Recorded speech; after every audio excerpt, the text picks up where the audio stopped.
Good morning, students. Here Ranbir Sharma, your science teacher. We were doing the first chapter of food. Food में हमने factor affecting photosynthesis कर रहे थे कि कौन कौन से कारक है जो प्रकाश संश्लेषण की क्रिया को प्रभावित करते हैं। हमने कल दो कारक पढ़े थे बेटा, कार्बन डाइऑक्साइड और पानी का। ठीक है, कार्बन डाइऑक्साइड होता है CO2। क्या होता है carbon dioxide? CO2। And water, water क्या होता है बेटा? H2O। ये फॉर्मूले याद रखने हैं बेटा, बड़ी क्लासों में भी आते हैं ये। ठीक है, तो हमने कल लाइट के बारे में और कार्बन डाइऑक्साइड और वाटर के बारे में पढ़ा था कि वो कैसे इफेक्ट डालते हैं किसके ऊपर बेटा? हमारे पौधों की प्रकाश संश्लेषण यानी भोजन बनाने की क्रिया के ऊपर। आज हम पढ़ेंगे बेटा टेम्परेचर। टेम्परेचर क्या होता है बेटा? तापमान। तापमान किस तरह से इफेक्ट करेगा हमारे पौधे के भोजन बनाने की क्रिया को। ठीक है, टेम्परेचर होता है बेटा तापमान। The temperature does not effect the light reaction of photosynthesis but effect the dark reaction markedly. यहाँ से देखेंगे बेटा, तापमान बेटा धूप में तो काम नहीं करेगा। ठीक है, धूप में काम नहीं करेगा क्योंकि धूप है तो वहाँ तापमान होगा ही, ऑब्वियसली वहाँ प्रकाश संश्लेषण भी होगा। बट अगर छाया की बात करें, डार्क रिएक्शन की बात करें, अगर वहाँ पर छांव है, धूप नहीं है और वहाँ पे हीट है, गर्मी है, समझ में आ रही है बात बेटा? और अगर वहाँ पे गर्मी है तब क्या करेगा? इफेक्ट करेगा फोटोसिंथेसिस को।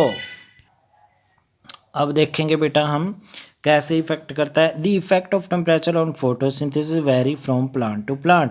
अलग अलग प्लांट पे अलग अलग तरह का प्रभाव डालेगा बेटा। हीट मतलब जो हमारा टेम्परेचर है, तापमान है बेटा। अब बेटा जब छाया में आप पौधे लगाते हो तो छाया में भी कुछ पौधे हो जाते हैं। क्यों? क्योंकि वहाँ पे तापमान होता है, वहाँ पे टेम्परेचर होता है, इसीलिए। उसके बाद है बेटा other factor. Beside these factor chlorophyll level in the leaf, internal structure of the leaf and age of the leaf also effect photosynthesis. This is very very important factor. ठीक है, यहाँ पे क्या है कि वो फैक्टर, इनके अलावा भी कुछ फैक्टर हैं जैसे क्लोरोफिल। अगर क्लोरोफिल ना हो तब भी भोजन नहीं बनेगा पत्ते में। अगर उसका अंदरला स्ट्रक्चर खराब है पौधे का, पौधे के पत्ते का, पत्ते में स्टोमेटा नहीं है तब भी भोजन नहीं बनेगा। अगर पत्ता बहुत ज़्यादा पुराना हो गया है, एज्ड हो गया है, एज्ड मतलब बूढ़ा हो गया है, पीला पड़ गया है, तब भी उसके अंदर भोजन नहीं बनेगा। आपने देखा होगा कुछ पत्ते क्या पड़ जाते हैं? पीले पड़ जाते हैं।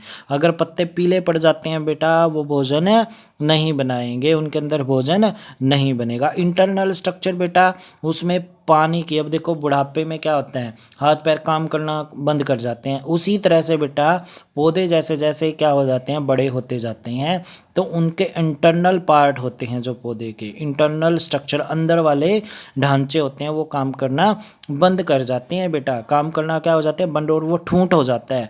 भोजन ही नहीं बनेगा तो सूख ही जाएगा ना, वो ठूंठ बन जाएगा। ठीक है, तो आज के लिए हम इतना ही करेंगे। ये 2 फैक्टर आपने ध्यानपूर्वक समझने हैं।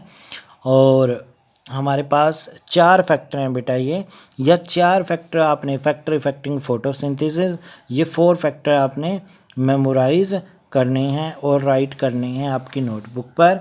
Okay dear students, have a nice day.